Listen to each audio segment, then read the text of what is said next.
Olá pessoal, começando mais um podcast da Rádio Celeste e hoje traremos alguém muito especial, alguém que fez parte até da minha história.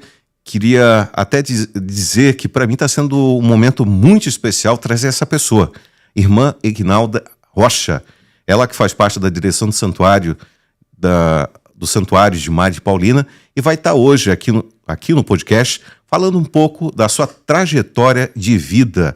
Ela que, nesse momento, passa algo muito especial, organizando toda a parte de comunicação do santuário, organizou toda a parte administrativa e vai estar falando um pouquinho da sua história aqui no podcast. Irmã, um prazer imenso tê-la aqui no podcast da Rádio Celeste. Olá, Michel, também aos seus telespectadores. É um prazer a gente estar aqui para conversar nesse podcast, falar um pouco da nossa história, da nossa missão. É muito bom reencontrá-lo depois de tanto tempo, né? Irmã, até para as pessoas, muita gente da região aqui de Brusque, que vai ao santuário, frequentemente vê a senhora à frente até das ações do santuário, tanto da parte de canto, tanto da parte de oratória, palestra. A senhora é multiuso. Poderia falar um pouquinho, até para as pessoas que não conhecem, o que a senhora faz até no Santuário de Santa Paulina? Então, eu estou no santuário desde fevereiro do ano passado, de 2025, e o nosso trabalho no santuário é junto ao templo, né? Tudo aquilo que é desenvolvido no templo. É claro que nós fazemos parte de uma equipe maior, que é a diretoria do santuário, que é um complexo, né, de espaços que nós temos lá.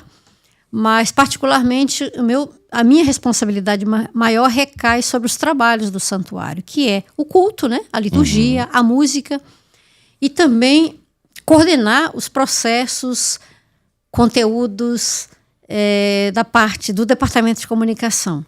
Então, a produção, aquilo que vai ao ar, aquilo que é construído. É claro que a gente faz tudo junto, mas eu acompanho mais de perto, não é?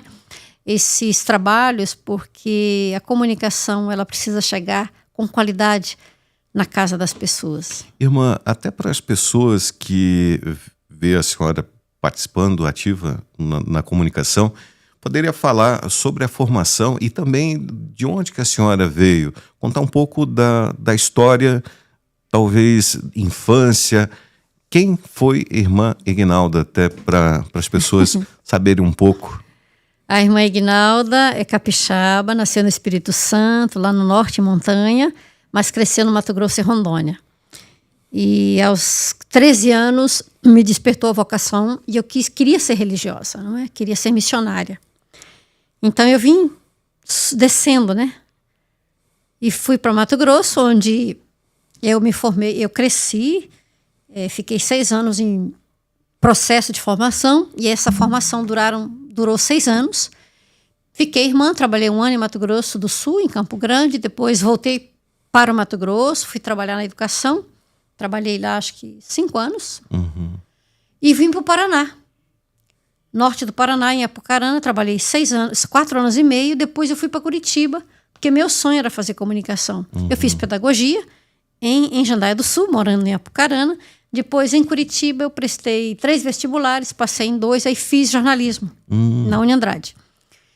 Eu sempre, desde garota, eu sempre gostei de comunicação, então eu sempre trabalhei com rádio, gostava de escrever, gosto de escrever, de pensar, enfim. E aí, estando em Curitiba, assim que eu terminei jornalismo, eu já fazia parte da província aqui do Sul, então eu fui eleita secretária provincial. Fiquei, então, 4 anos na Secretaria Provincial em Itajaí, onde fica a nossa sede.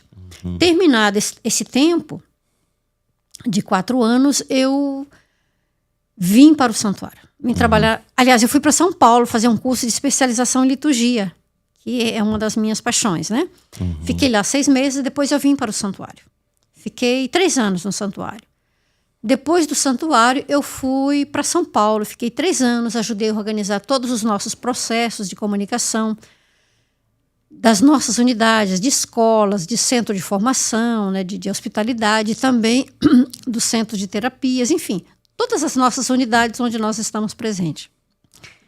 E dali, de São Paulo, então eu fui para Rondônia como missionária, primeiro na cidade de Jaru, onde eu trabalhei 4 anos como missionária, na maior paróquia da diocese, 113 comunidades. Né? Tinha dia que a gente saía às 7 da manhã e voltava à meia-noite, né? Porque a gente atravessava 140 quilômetros, passávamos o dia visitando. Geralmente era 9 comunidades, éramos em 3 ou 4 missionários, cada um visitava 2, 3, né? Assim. Depois eu fui eleita novamente secretária e vim para Itajaí. Fiquei 2 anos e meio, então, porque a nossa provincial foi eleita geral, e aí o direito canônico que solicita que, se não foi feito, não realizou ainda 2 anos e meio, a gente precisa, pelo direito canônico, fazer novas eleições. E eu não quis continuar. Então eu voltei para Rondônia como missionária, aí sim em Porto Velho. Fiquei lá 3 anos, e aí me chamaram de volta para o santuário, e aqui estou eu. Irmã, eu percebia... Foram 41 anos de história.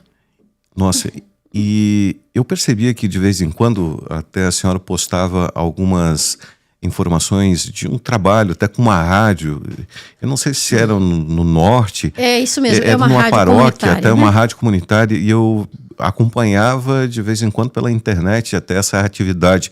Como que é esse trabalho comunitário de comunicação em locais mais afastados? Olha, na capital, a rádio, eu diria para você que a rádio ela compete com muita gente, com muitos outros veículos. Então, foi um tempo de cerca de 1 ano e meio. Eu levantava muito cedo para fazer aquele programa. Mas aí, o que me encantou mesmo, eu gostei, fazia com paixão, fazia com amor. Mas o que eu assim, me encantei lá especificamente foi com outros trabalhos sociais. Né? Eu trabalhei criamos uma escola de costura. De costura, né?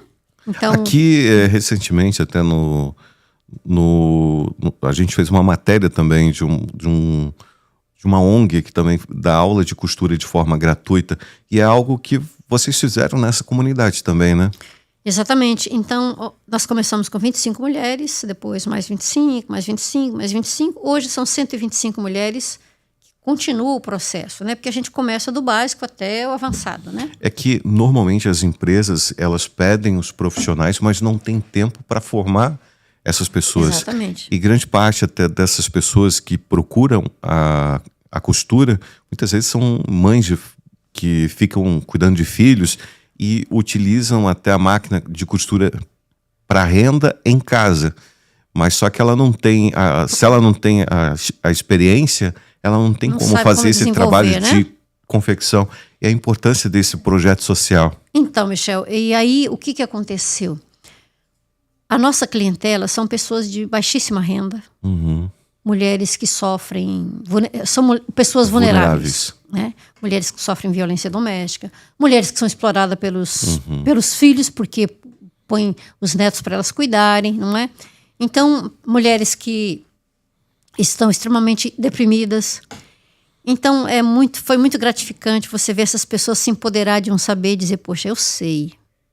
Eu sei. Muitas delas, muitas mesmo. E a questão de indústria é desenvolvido nessas localidades? Porque muitas vezes... Não muito. Então, o que a gente orienta? Porque assim, Michel, para você desenvolver um projeto como esse, você precisa ter máquinas. Você precisa ter equipamento. Então, o que a gente fez? A gente fez uma parceria com uma ONG. Essa ONG precisava de espaço, porque ela é muito grande lá na fronteira com Bolívia. Ela precisava para não ter que levar de volta essas máquinas, ela precisava de um lugar para guardar. E você sabe que todo equipamento que não é usado, ele acaba estragando, né? Então, e a gente precisava de uma professora com as máquinas. Então, nós emprestamos espaço e promovemos o curso. A minha congregação fez a doação, né? Patrocinou os primeiros grupos, né? Naquele ano a gente conseguiu, e depois a gente vai crescendo, a gente vai amadurecendo, vai aprendendo. É uma aventura de aprendizado muito interessante, que eu me apaixonei muito. Aí eu vim para cá, continuo ajudando, tudo que eu ganho eu mando para lá. E como é que eu faço para não ter despesa? Eu consigo ônibus do pessoal de peregrinos que vem para cá e mando. É assim, porque o pobre, ele não tem nada, ele não tem com o que pagar. Mas o que é bom é que muitas dessas mulheres hoje, algumas estão fazendo as suas próprias confecções, outras estão consertando roupas, outras já foram contratadas por empresas. Isso é muito gratificante. A maioria delas. E por incrível que pareça, elas querem ficar lá no grupo. Então, e essa foi uma condição pela qual a gente, né, abriu esse curso, que aquelas que não pudessem costurar, elas pudessem usar as máquinas quando elas precisassem. Então, isso gerou, assim, além de um bem-querer entre elas, autoestima e o espírito de coletividade. Isso ninguém tira delas mais, sabe? E tanto é verdade que elas não desistem. Todas as tardes elas estão lá. Que legal. É muito gratificante. E a gente está abrindo para outros grupos, de outras comunidades também, né? E de onde surgiu essa iniciativa diretamente até de promover esse curso? Olha, foi algum questionamento? Foi uma senhora, foi na pandemia. A gente estava saindo da pandemia, ela foi lá na paróquia, e o padre foi receptivo, e eu estava nessa reunião. Eu falei, vamos encarar. E naquilo que for possível, eu vou atrás. Eu não sei como é que faz, mas eu vou atrás. Não precisa você saber. Precisa você ter iniciativa, né? Então, você tem iniciativa. Tem uma comunidade que abre as portas, uma sala onde esse pessoal pode ficar. E não foi só nessa comunidade, a gente abriu em outras também. E hoje essas mulheres estão se virando, fazendo suas camisetas. Rapaz, cada camiseta que elas costuram, elas ganham R$5. Elas trabalham ganhando. Se elas costuram, soma aí, 25 a 30 camisetas por dia. Né? Então, é um ganho substancial para quem não ganhava nada, não tinha nenhum ganho. São pessoas muito pobres. Então, para nós isso é muito importante, isso é fundamental, que é resgatar a autoestima, dar para essas pessoas a possibilidade de uma renda e também de socialização. Tirá-las do ostracismo, do isolamento para uma convivência. Isso é importante demais. E para mim é muito bom, me fez muito bem, me faz muito bem. Por isso que tudo que eu consigo aqui, dinheiro, doações, eu mando para elas. Eu pergunto, o que vocês estão precisando? Ah, a gente está precisando de aviamento, precisando de linha ou tecido. Enfim, a gente tenta mandar. Irmã, até queria fazer um depoimento muito legal, que, assim, eu convivi muito na questão do ambiente religioso, mas nem todos, muitas vezes, até têm esse lado humano. O que sempre me chamou a atenção, até da irmã, que nas antigas, até quando eu falava determinadas coisas, muitas vezes tinha gente que chamava de louco, por exemplo, pelo fato de nunca ter ninguém ido para Roma fazer estágio, até na rádio. Eu lembro que quando eu ia lá e falava com a senhora, era uma das poucas pessoas que falavam, vai dar certo, eu sei que vai dar. E sempre foi uma pessoa que apoiou em tudo. E foi uma perda muito grande até quando a senhora saiu do santuário. Eu via que o lado humano, assim, que fazia e até participar das missas até em Nova Trento, sabe, eu perdi um pouco depois que a senhora saiu, pelo fato de que eu não via muitas vezes até em toda a comunidade esse lado humano que a senhora tinha. E é uma coisa que todo mundo adorava, Michel, sabe, a senhora lá. O Evangelho, a palavra de Deus, ela se torna letra morta se ela não ganhar vida no seu coração, nas suas entranhas, nos seus braços, no seu coração. Então, eu não sou a melhor pessoa do mundo, mas também não sou a pior. Eu sou uma sonhadora. Né? E eu gosto de sonhar com possibilidades. Eu não abro mão de ser uma pessoa sonhadora, eu sou aventureira. Eu acredito naquilo que eu me empenho para fazer. Então, o Evangelho, ele é escrito com o coração. Ele é reescrito com o coração da gente. Porque hoje os olhos, o coração, as mãos de Jesus somos nós. Ele caminha pelas nossas pernas. Ele age. As nossas ações, as ações de Jesus são os nossos braços, as nossas mãos. Eu vejo que... E o nosso olhar tem que ser de compaixão, tem que ser de cuidado. Senão o Evangelho, como é que ele vai se tornar palpável no coração das pessoas? Não tem como, né? Então, o discurso em si, ele só tem validade, ele só ganha validade se tiver uma prática concreta, palpável. Do contrário, não faz sentido você falar da fé. Não é Tiago que diz, né? Fé sem as obras é morta. Eu vejo que até quando Jesus falava amar o teu próximo como a ti mesmo, talvez ele estava se referindo que uma parte de Deus, a nossa alma, faz, como se diz, é uma centelha divina que existe em cada um. Então amar o teu próximo como a ti mesmo, talvez seja a forma que ele diz diretamente que todo mundo é filho de Deus, porque cada um tem uma partícula até do divino em si. Mas eu lembro até algo que foi, para mim, na época, muito impactante, que eu fazia leitura no santuário e a senhora pediu um dia, eu acho que não ia ter repórter, e falou: Michel, tu tem como ser repórter até no tal dia? Eu fiquei extremamente nervoso porque, poxa, o santuário fazia um investimento com satélite, com transmissão. Eu lembro que era um valor muito alto até de toda a estrutura. De estrutura. Daí a senhora pegava e falou assim, ó, você tem como ser repórter naquilo? Sabe, assim, foi uma coisa que me marcou muito por eu nem ter formação na época, e foi uma pessoa que acreditou, sabe? Nem todo mundo dá essa oportunidade. Por isso que eu vejo que a senhora tem um lado humano. A gente não tem proximidade de parentesco, nada. Talvez a senhora nem conheça nenhum membro da minha família, e muitas vezes tem aquele negócio, eu vou ajudar o que é o filho do fulano de tal. E a senhora, tipo, mesmo não tendo... Não é privilégio, Michel, é capacidade. E foi isso que eu fiquei muito impressionado, é uma pessoa sabe? muito capaz, um profissional muito bom. E eu acreditei no seu potencial, como eu acredito hoje. E tanto estender a mão. Tanto aconteceu um dia, no dia que eu tive na audiência com o Papa, primeira, quando eu fui participar da transmissão da missa, da canonização do Papa João Paulo II, até no meu Facebook, que ele fez uma pergunta para mim, e eu até aproveitei a oportunidade da fala e falei do santuário. Até eu falei que é algo emocionante estar naquele momento, que até na região em que eu morava ficava o santuário e tal, e aproveitei. E no dia da audiência com o Papa Francisco, eu falei, eu sou do sul do Brasil, próximo ao santuário de Santa Paulina, no dia que eu tive com o Papa. Então, assim, como uma forma de gratidão até por tudo que a irmã fez.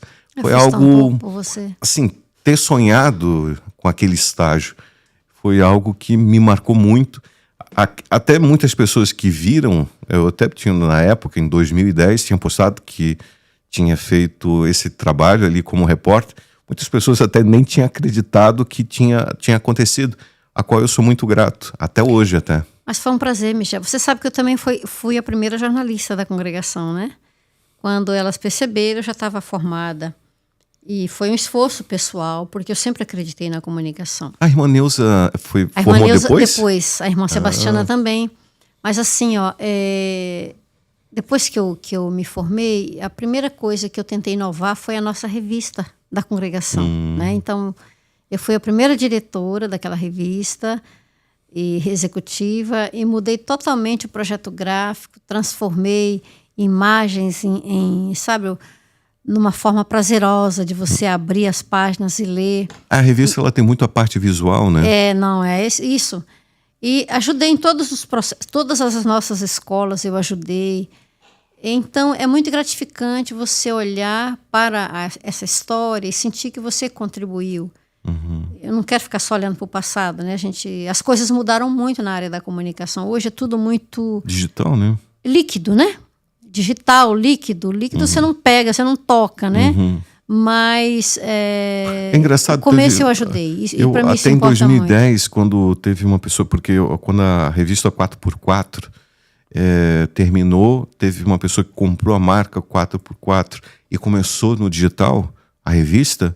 Eu achei, mas não tem sentido, né? E hoje todo mundo trabalha com a parte digital, né? Eu me lembro que quando eu fazia faculdade, um professor disse assim, a impressão gráfica ainda vai segundo os pensadores, ainda vai 1000 anos para frente. Olha só que loucura. Isso não tem 25 anos. Eu fui no congresso em 2012 em Tinha uma Gramado. gráfica em cada Eles parecia falaram padaria. daqui a alguns anos tudo vai ser feito pelo celular. E todo mundo riu.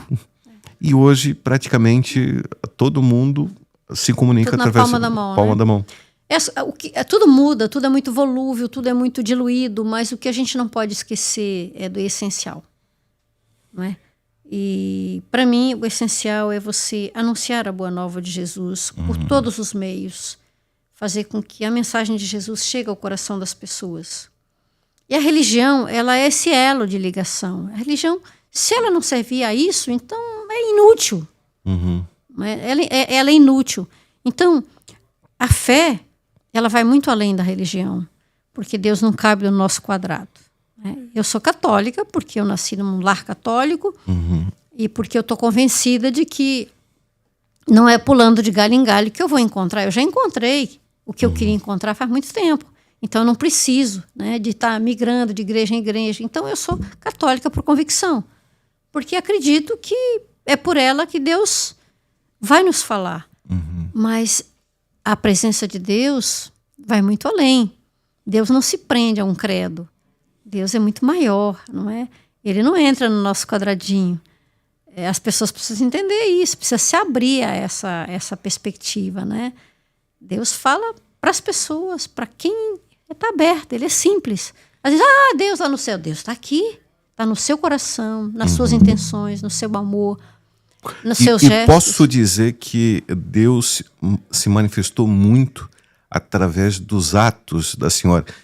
Eu vejo que em determinados momentos muitas pessoas se comportam de forma pública, no meio de pessoas, de uma forma contigo, mas muitas vezes os bastidores de outra. Então eu vejo assim o lado humano da irmã Ignalda é algo que não tem como. E assim, Isso é um elogio, foi uma, como se diz, uma perda gigantesca. É um tipo elogio? Assim, com certeza. Eu vejo que tem fraquezas, muitas fraquezas também.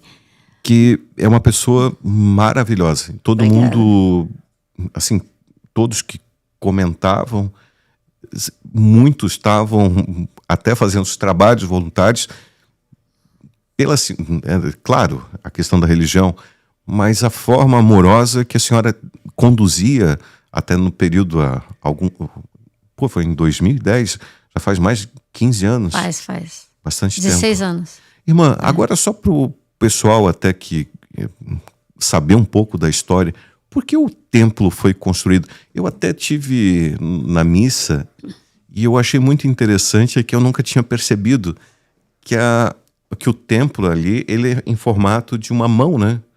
Rezando, né? Sim. E poderia falar um pouquinho o porquê o templo e diretamente essa conexão até com o divino, qual a intenção até da construção do templo? Então, Michel, o Santuário Santa Paulina começou a ser sonhado e pensado a partir de 91, quando o Papa João Paulo II, na sua segunda visita, no dia 18 de outubro, beatificou Santa Paulina. Foi aqui em Florianópolis, né? E aí o que aconteceu? As pessoas começaram a vir para aquele local. E as irmãs não tinham infraestrutura. Aí passaram-se 11 anos. Em 2002, dia 19 de maio, vamos celebrar daqui a pouco, o mesmo Papa João Paulo II, em Roma, canoniza Santa Paulina. Foram 11 anos. Então, isso continuou. Essa loucura de peregrinações cada vez aumentando mais. E as irmãs tinham o que lá? Tinha um restaurante, construíam um segundo piso, onde embaixo era restaurante, e no piso superior celebrava-se as missas. Mas começou a ficar pequeno aquilo. E as pessoas tomavam frio, tomava chuva, e vinha muita gente naquele frio. O aumento foi pelo fato da canonização? Tipo, os dois eventos, ou já era os algo dois que... eventos aumentaram muito as peregrinações para o santuário, não é? Algo histórico, porque, por exemplo, Nova Trento nunca tinha saído no Jornal Nacional. Não. Então eu lembro que não sei se foi o William Bonner, estava em Nova Trento. Carlos Nascimento também falou, né, quando a Santa Paulina foi proclamada bem-aventurada. O Carlos Nascimento, que trabalhava na Globo na época, né? Ele era muito amigo da gente. Então, aí, só para concluir essa história, então, a gente viu que não ia dar mais conta de infraestrutura para atender tanta demanda de pessoas que vinham. Ficavam as irmãs, elas dizem que perderam as contas de quantas vezes faziam chá quente de noite, nas noites frias, para oferecer para os peregrinos nos ônibus. Porque tinham que passar a noite ali, porque ia ficar fora, não dava. E esses peregrinos seriam mais regional? De tudo que era lugar, do Paraná, do Brasil inteiro, vinha gente. Então, o que aconteceu? Em 2002, a congregação consultou as irmãs, porque nós fazemos tudo com consulta, nada de cima para baixo. Consultou as irmãs sobre a necessidade da construção de um santuário. Porque se nós fôssemos deixar esse santuário para ser construído só com a ajuda dos peregrinos, ia demorar muitos anos. Então a congregação resolveu que ia construir o santuário. Então o santuário começou a ser construído em 2003. Passaram-se as máquinas um ano ali fazendo terraplenagem, né? Em 2003 começou-se a construir o santuário. Em 2006 o santuário ficou pronto. Foram 924 dias sem um único acidente. E aí a congregação juntou as economias de 100 anos de história com a ajuda dos a congregação também hoje, a sede é aqui? São Paulo. E foi assim que nasceu o santuário. Hoje o santuário cabe 3.200 pessoas sentadas. Mas e 6 se tornou mil. Um pouco pequeno em determinados momentos, né? Mas normalmente ele cabe. Cabe, mas em eventos maiores né? Acaba também... Mas a gente acha que ele atende a necessidade, né, atualmente. Então, nós construímos o santuário e investimos pesado, mas precisava. E agora o santuário precisa se bancar, né? Precisa se bancando. Tá? E o conceito ali foi algo pensado? Os arquitetos, eles foram convidados a estudar a história da Santa Paulina. Foi dado material para eles estudarem. Então, eles apresentaram o projeto. Por fora, parecem 2 mãos em oração. Por dentro, uma grande tenda. Então, eles se espelharam na vida da Santa Paulina. A Santa Paulina era uma mulher de oração, uma mulher simples e rústica. Mulher do trabalho. Uma operária. E aí, por isso, o santuário, ele é simples, é grandioso, mas ao mesmo tempo é bem muito rústico. Simples, né? Mas é bonito, até né? Se para analisar a questão da comunicação, é muito, como se diz, também simples a forma, os não tem uma parede, né? Não tem uma parede. Para nós é até difícil, porque a gente quer instalar um telão ali, não dá, painéis de LED. Então a gente está com esse estudo também, porque não dá para você ficar só ensaiando refrões e o povo não ter nada na mão, né? E a gente tem essa preocupação também. Até ano que vem, se Deus quiser, nós queremos fazer os telões, botar os telões de LED ali, né? E essa participação, a senhora é multiuso, né? Está à frente, daqui a pouco palestrando, vira as costas, a senhora já está cantando. Daí daqui a pouco sai dali, a senhora está lá embaixo no restaurante recebendo excursão. Eu tive agora recente lá e comecei a tentar falar, fui junto, né? Tipo, tava lá na missa, daqui a pouco tava cantando, falando, e depois vamos descer que tem uma excursão, daí daqui a pouco palestrava lá. Me proibiu de ir lá pro restaurante. Não, você foca seu trabalho. Porque é assim, Michel. Mas é muito bom, né? Fazer tipo 1001 coisa. Eu sou uma né? pessoa sociável, né? Então, é assim, nós somos uma equipe muito enxuta. Isso é fato. Né? E a gente trabalha bastante para poder as pessoas se sentirem bem acolhidas ali dentro, né? E aí, naquele dia que você foi, tinha um grupo de 460 pessoas. Casais, né? Casais do Movimento de Irmãos. Então, eles me chamaram para falar um pouquinho sobre Santa Paulina. Então, terminou a missa ali, por isso que eu saí correndo. Impressionado, eu levei estava você ouvindo comigo. A palestra que ela teve uma participação aqui em Brusque, né? E eu até foi, como se diz, algo que me marcou bastante sobre a questão que ela... tentando buscar a tecnologia de Brusque, da questão de tecelagem. Para fazer uma fábrica lá, fábrica, para movimentar a questão econômica, tinha esse lado empreendedor, Ela né? passou 15 dias aqui em Brusque, ela escreveu uma carta, isso está escrito na história, ela passou 15 dias aqui para aprender, visitar os teares, as fábricas, para aprender e para montar a sua fábrica lá. E ela fez isso. Ela, esperta que era, trouxe um marceneiro. Tapetes faziam lá ou não? Não, seda. Seda. Ela ganhou o Prêmio Internacional de Melhor Tecido. Prêmio Saint-Louis, acho que é na França. E ganhou um prêmio nacional também. Então, a Paulina era uma mulher empreendedora. E diante das dificuldades, o que ela fez? Com essa fábrica de seda, ela empregou muitas famílias, muitos jovens, e essa fábrica durou mais de 10 anos. Deu para ajudar a sustentar a obra, dar emprego para pessoas. Então, era um tal de plantar amora e...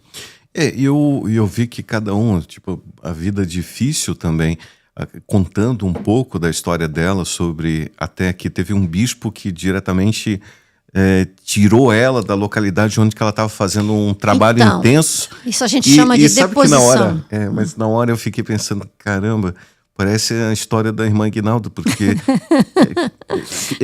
eu fiquei inconformado. Como a Aguinalda saiu do santuário? Não sabe assim, daí quando ela falou, será que... Tô de volta.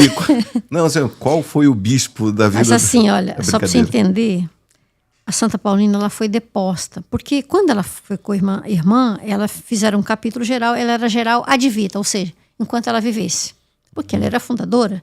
De repente ela vai para São Paulo em 1903 para cuidar de idosos negros jogados na sarjeta e crianças, meninas órfãs. Ela vai para lá para isso. São pessoas que diretamente a sociedade não quer próxima. Ninguém queria cuidar. Ninguém, na verdade era isso. Ninguém. E ela foi. Era muitas vezes até, se eu não me engano, os escravizados, né? Tipo, as pessoas que muitas vezes...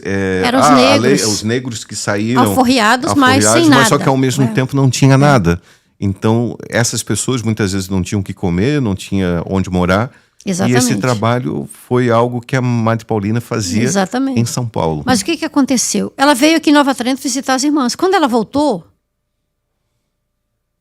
e para ela era natural ela vir visitar as irmãs, afinal de contas, eram as irmãs que ela tinha deixado, trabalhando aqui na missão em Nova Trento, lá em Vígulo, em Nova Trento e Vígulo.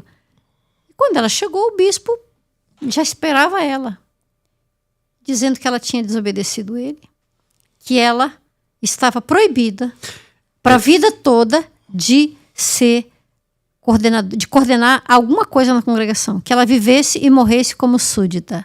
E ela aceitou isso porque ela entendeu que a obra não era dela, a obra era de Deus. Então o que ela fez? Ela foi enviada, exilada em Bragança Paulista. Eu não consigo entender como a Igreja Católica, por exemplo, uma pessoa que está fazendo um trabalho fantástico... Era autoritarismo.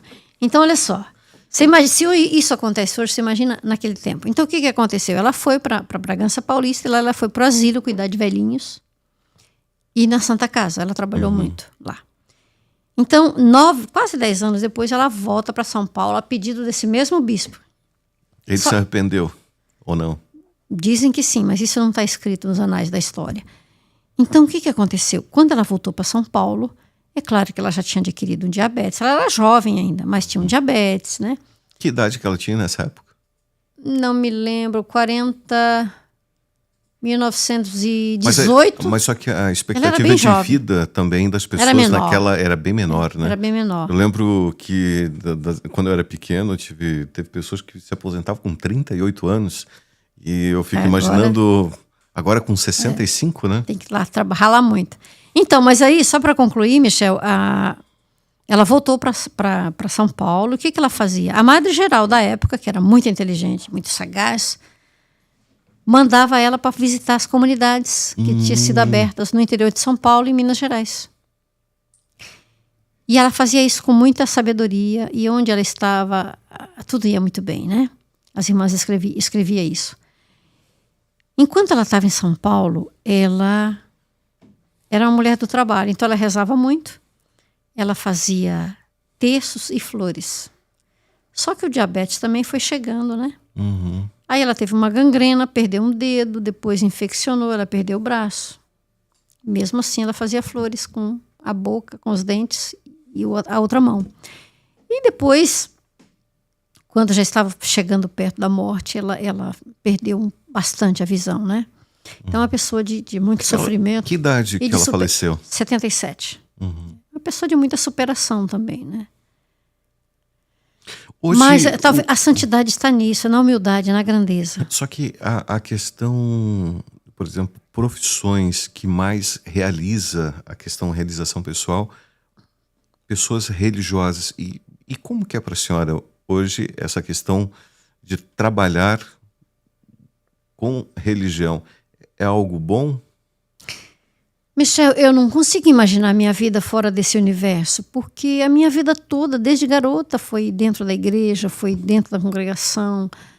Mesmo quando eu estive fazendo trabalhos como esse que eu te falei, na área social, foi porque o reino de Deus está no coração dessas pessoas.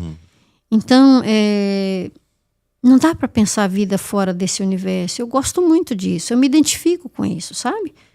Em Jaru, por exemplo. Jaru, eu era missionário, nosso trabalho era muito pastoral.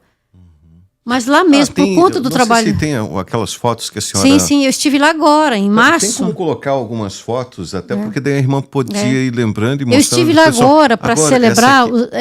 Não, isso aí foi um passeio, na verdade, né? Isso aí...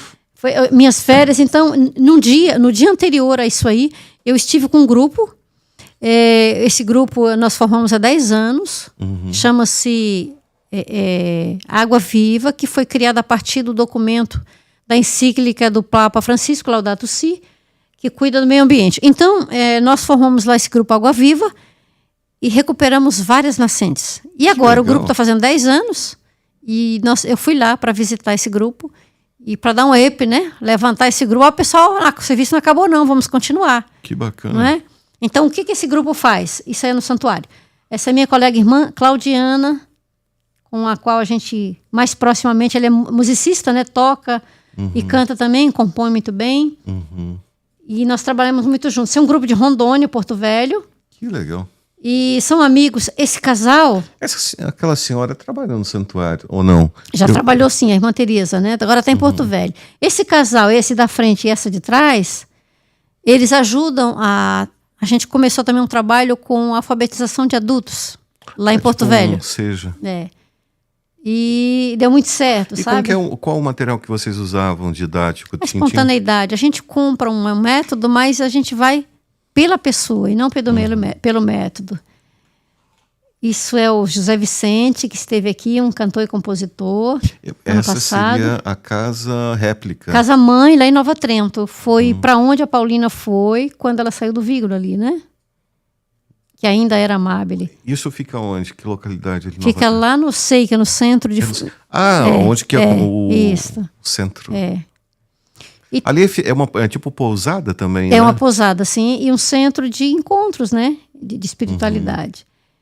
Essa é a minha sobrinhada, e depois, sim, que vem o pessoal do Água Viva, que é um filminho, né? Que vocês podem pôr depois disso. Então, esse grupo ainda existe. Tem som? O outro sim, o outro tem áudio. Isso aí. Ó. Então, essa é uma foto, é um vídeo, né? Então, a gente está fazendo aí 10 anos. 10 nascentes. E essa é a Cida, é uma grande liderança. Essas pessoas são todas muito líderes. Outras pessoas, e com elas a gente fez a renovação de mais de 10 nascentes. Eu acho que a organização que vocês têm isso é uma nascente. O mesmo formato de organização, o Lions também tem. Tipo assim, a gente tinha um trabalho no Lions universitário também nesse mesmo formato, assim. Tinha essa parte administrativa... pelo menos assim tinha essa estrutura, não estrutura financeira, mas tipo tinha uma organização, né? Organizacional. Eles já tinham tipo as diretrizes. Olha, essas árvores têm 10 anos. Não, tem menos. 10 anos a gente começou, né? Essas árvores têm 5 anos. Tem árvores com 20 metros de altura. Você acredita? Que legal. E ali embaixo está a nascente, protegida. E os pássaros vão chegando, vão defecando e vai nascendo outras plantas. Que vai formando isso que a gente chama de cama. A gente chama também de proteção, que é a... Biodiversidade? É a bio, né? É a biomassa, né? Ela cuida da terra, né? Não deixa a terra... Não deixa a terra vazia, seca, não é? Ela protege a terra. Então, estou aí. Falta a legal. gente aí, nós somos 25, tem mais. Tem mais foto? Essa aqui é no santuário? Isso aqui já foi ano passado aqui no... Natal Luz? Natal Luz, aqui em cima, no seu Minati, né? Ah, bacana. Uma noite a gente saiu para lá valorizar o trabalho deles, eles fazem uma iluminação maravilhosa na casa deles. Sendo... Isso aí é uma cascata ali no santuário, é de onde nós tiramos a água que serve aos peregrinos e a nós também, né? Que legal. Essa imagem para mim é muito significativa. Água é vida. A água é vida. Praticamente o nosso corpo dizem que 70% é água, né? E a água que nós temos... Ali naquela região do santuário, cada acidente geográfico ali tem uma nascente d'água. E todas estão muito bem protegidas. Só nós temos ali umas 4 ou 5 nascentes. Isso para mim... Ali no santuário tem também a área de orquídeas. Tipo, vocês têm um cuidado muito grande assim também com essa questão de plantas, né? Que eu vejo que, por exemplo, quem vai para aquela sala dos milagres, tipo, tem essa área ali que vai depois para o centro comercial. Desafio é cuidar, tipo, né? Parece tipo um negócio, um botânico. Tipo, eu amo plantas. Antes de sair para cá, eu estava lá botando terra nas minhas, porque eu gosto muito de plantas. E a questão energética, né? Tipo, a energia da planta, ela entende boa, você, né? Sabe? Ela sabe quem as ama, assim como os pássaros, os bichos. De um certo tempo para cá, eu fiquei pensando, acho que se eu morasse no meio do mato, talvez só com as plantas, eu acho que eu daria... É uma coisa muito boa, talvez o ambiente, até para as pessoas que já frequentam e até quem quer conhecer, esse lado também ecológico de vocês é muito bonito. É muito lindo, porque o santuário, na verdade, está numa encosta, né? Está debaixo lá daqueles montes, né? São vários montes. Tudo que é lado tem montanha ali. O vale é muito estreito, né? Mas onde tem água, a água é limpa, é bonita, é pura. Então, e o santuário também tem espaços de sombra, de água fresca, de bichinhos. Tem muitos recantos, mais de 30 recantos. Tinha um bondinho antes. Aquele outro lado, ele está funcionando ou está fechado hoje? Aquele outro lado está aberto para visitação, mas nós ainda estamos pensando como é que nós vamos otimizar aquele espaço. Que ali dá para fazer... Salão de eventos? Não tem dá para fazer acampamento, dá para fazer... luau, dá para fazer muita coisa. A gente está hoje de manhã, inclusive, a gente ficou pensando como é que nós podemos otimizar. Tem uma capela linda lá no fundo, né?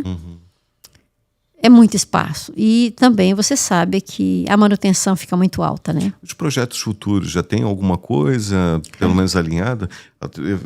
A questão do programa ao vivo na TV Aparecida. Não ao vivo, porque ao vivo, ao vivo nós temos sábado no santuário uma vez por mês. E tem esse que a gente grava... A TV Aparecida. Chama-se Casa Comum. Eles utilizam o equipamento do santuário? Nós gravamos, sim. Nosso equipamento. Quando eles vêm, eles trazem. Mas quando nós produzimos, então porque a gente tem todo equipamento mas a transmissão, de alta resolução. A transmissão da manda para eles, gravado. Gravado, tá.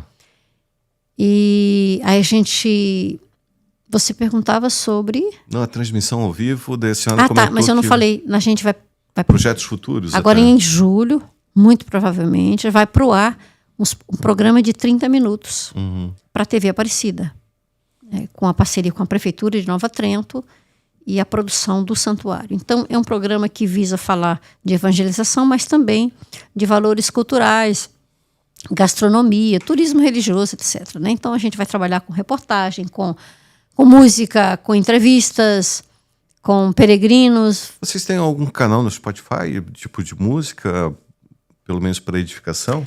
Tem as nossas músicas, não é? Que as Seria irmãzinhas legal, tipo, pessoal, são metidas a cantar, então... É legal que daí teria uma seleção do próprio santuário. Hoje o pessoal mudou o comportamento até do consumo, né? Tanto de informação e até de música. Talvez um canal no Spotify seria algo interessante. Então, nós também, temos né? as nossas músicas nos... E a senhora gravou, né? Nos streams, né? CD, né? Nas plataformas digitais. Sim, eu gravei, participei de 5 CDs. Tem um solo, tem outro que eu fiz com uma colega, com a participação de outras. Foi gravado no santuário? E agora no segundo semestre, não. No segundo semestre a gente grava um outro álbum, né? Estamos elaborando não. Selecionando o repertório. Tem muita música. A senhora grava músicas próprias ou composições geralmente já por prontas? questões de direito, porque está muito complicado você gravar música de terceiros, então a gente prefere fazer com as nossas mesmos, mesmas, porque aí facilita muito. A gente já faz a música, já registra, e fica tudo em família. Né? Não que a gente tenha... Que quando lida com algo grandioso como o santuário, tem muitas preocupações que quando é pequeno... tem que cuidar de tem tudo que cuidar, isso. né? Porque como é algo grande, sempre tem tipo várias pessoas olhando e é sempre algum tipo de problema que aparece, né?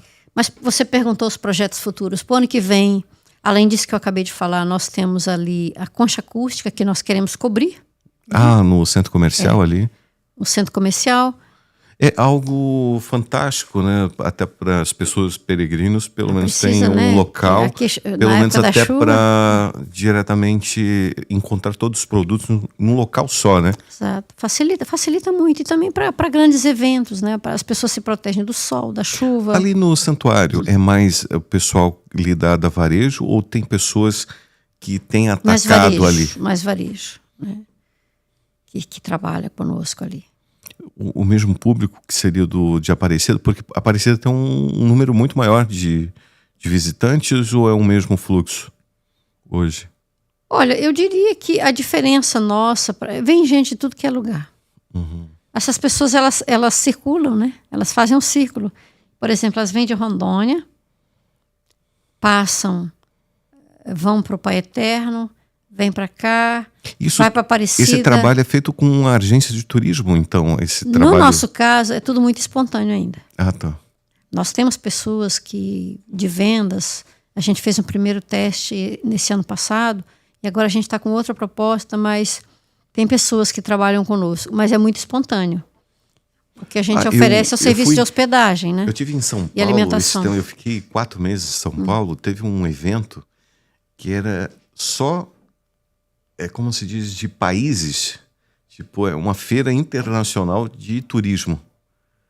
Daí tinha lá o stand da Itália, tinha do Panamá, de todos os países, assim, eles vendiam pacotes de turismo para as agências. Daí, então, cada país tinha mostrando, tipo, o que tinha de bom. Eu acho que talvez seria até um local que poderia ser explorado. É verdade, para mostrar Michel, que no sul tem até essa questão do templo, né? Michel, sem presunção, mas quem tem uma natureza como a nossa, uma riqueza, não precisa sair do Brasil. A gente tem muita beleza, muita riqueza, não precisa sair. Santa Catarina, então, maravilhoso. Só que esse evento é para agente de turismo de todo mundo. Aqui então, assim, o stand lá, eu estou dizendo que o stand como se diz, qual é o nome da Embratur? Acho que é Embratur, né? Brasil, do turismo. sim. Eu acho que era o stand da Embratur, deveria ter o material do Santuário de Santa Paulina para que essas pessoas do stand do Brasil mostrassem que Santa Paulina, é o entendeu? segundo maior santuário do Brasil, né? Porque ali vai passar agente de turismo do mundo inteiro, desde da África, da Ásia, dos Estados Unidos.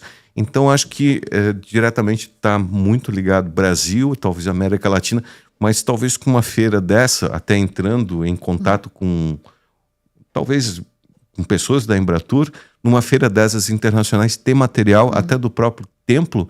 Tinha, eu acho que é algum projeto do Vale Sagrado. Vale Sagrado e Vale Europeu, né? É alguma coisa. Eu lembro que tinha o trajeto, né, de todas as igrejas da região. Mas tem vários, tem os tinha caminhos. Um mapinha. Tem os mapinhas, os caminhos também das peregrinações das pessoas que vêm a pé. Né? Tem várias coisas. E assim, nós participamos Mas não é organizado pelo santuário, é terceiros não. E tipo ponto ali. É o Estado que... é o Estado.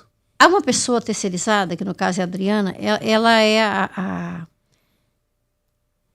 é a pessoa que fomenta isso a partir de santuários e de municípios que têm essa natureza de exploração turística. Tanto na gastronomia, como na cultura, como na agricultura, enfim. Então, a gente faz encontros regionais, são acho que 4 por ano. Nós participamos, a gente sempre marca presença. Ou em Joinville, em Nova Atlântica também já aconteceu, Florianópolis, Ituporanga, né, que é a capital nacional da cebola. Então, essas coisas, elas precisam estar interconectadas, né? umas com as outras para poder gerar resultado. E nós participamos ativamente, porque o santuário, ele é um condutor, né?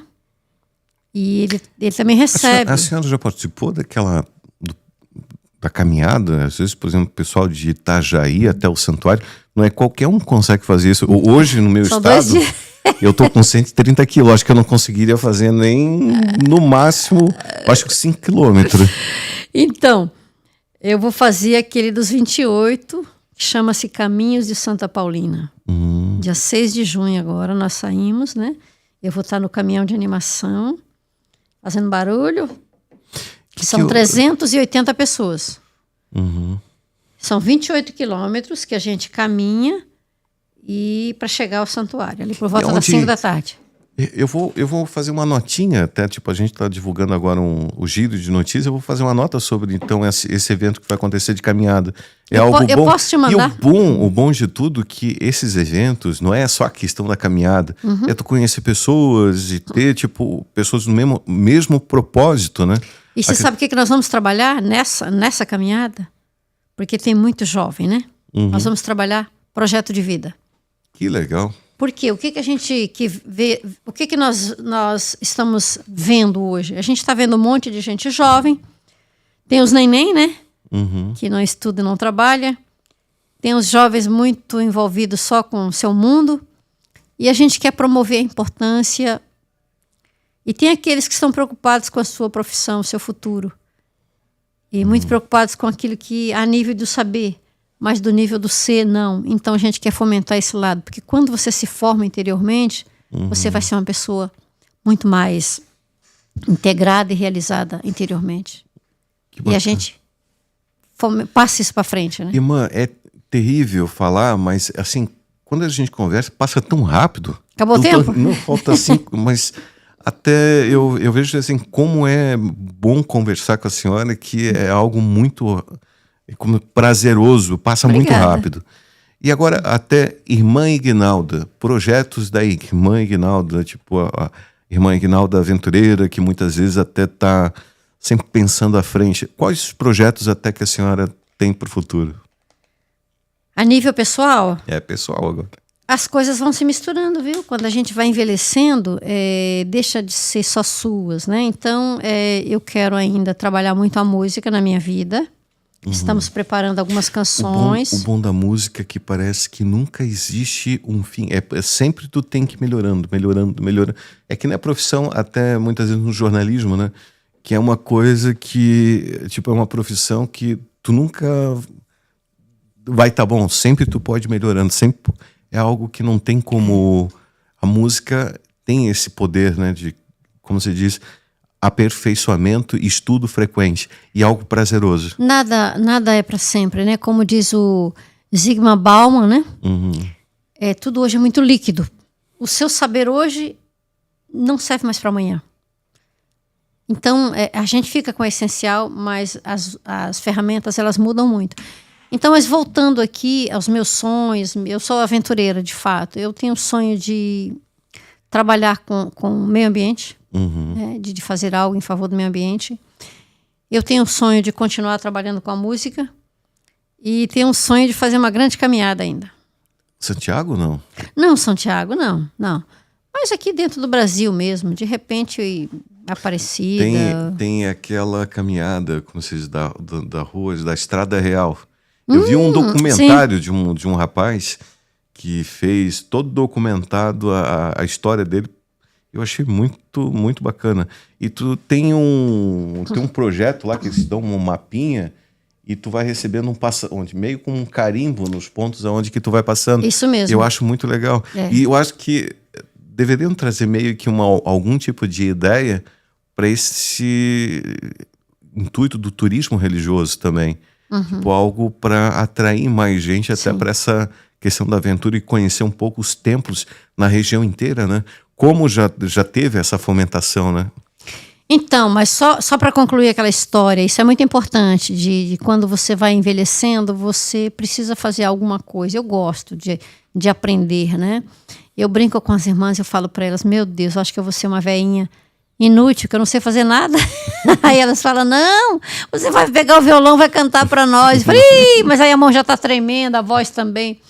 Mas brincadeira à parte, eu sonho em fazer, por exemplo, aprender a cultivar cogumelos, a fazer coisas com a natureza, com as mãos, sabe? Pintar tela. É um prazer, coisa muito pessoal, mas eu ainda sonho. Eu trabalhava com argila, é algo muito maravilhoso lidar com argila. Eu acabei danificando muitas peças porque eu não sabia que tinha que queimar. Então, esse que foi um dos problemas até que eu enfrentei, porque eu pintava sem queimar a peça. Daí depois eu acabei... É que a arte em si parece que vem algo que não tem como explicar e tu expressa através da massa. E era tão engraçado que saía cada coisa diferente. Eu até, tinha muita gente que via o material e ficava pensando... Eu tive conversando esses dias atrás com o Cal, que ele é um artista local aqui, e não parecia que... Eu, na época, adolescente, não parecia que era eu que tinha feito. Até o pessoal ficava muito... Mas eu, particularmente, acho que não fui eu, porque parecia que baixava alguma coisa e eu fazia e ficava muito bacana. A criatividade, baixou a criatividade. Michel, é assim, daqui a pouco você vai sentir saudade e com certeza vai ter essa memória afetiva, porque foi algo bom na sua vida e você vai retomar isso. Desenho é maravilhoso. Algo que eu amo também. Não, desenhar, e assim, eu não gostava muito de aula. Eu pegava, rabiscava o caderno inteiro e eu pegava e começava através do rabisco e estilo mais ou menos desenhos que nem do Pablo Picasso, fazia formatos dos rabiscos, sabe? E a aula de artes era a única coisa que te interessava. Me interessava quando na adolescência. O restante eu odiava. Eu só vim diretamente até gostar, até de estudo, depois de um certo tempo. Mas quando eu era pequeno era um tédio para mim ir pro colégio. Era uma coisa terrível. Mas faz Irmã, parte, né? A gente tem que terminar, mas queria agradecer imensamente a presença da senhora aqui. Foi um prazer imenso e até para mim é surreal. Até por uma pessoa que me ajudou muito. Tá participando. Muito pouco, né, Michel? Meu Deus. Muito obrigado por tudo e também pela presença aqui no podcast. Michel, eu que agradeço, obrigada pelo carinho do convite, eu viria, com certeza. Foi muito bom reencontrá-lo, estou muito feliz por isso e quero convidar as pessoas que estão nos vendo, né, para também visitar o santuário, pode ir lá falar com a gente, eu costumo dizer, pode subir a escada, a gente só cobra para descer, né? Eu brinco assim... O pessoal também de Brusque quiser fazer leitura, que normalmente... Pode, o santuário, faz, né? A liturgia do santuário é feita também com os peregrinos, não é? Então, passando por lá, visita o Santuário Santa Paulina, será um prazer encontrar vocês lá. Irmã, muito obrigado. Deus abençoe. Obrigado. Esse pessoal, quero agradecer a presença aqui da irmã Ignalda e fique atento que o podcast da Rádio Celeste trará muito mais entrevistas aqui para vocês. Valeu e até a próxima.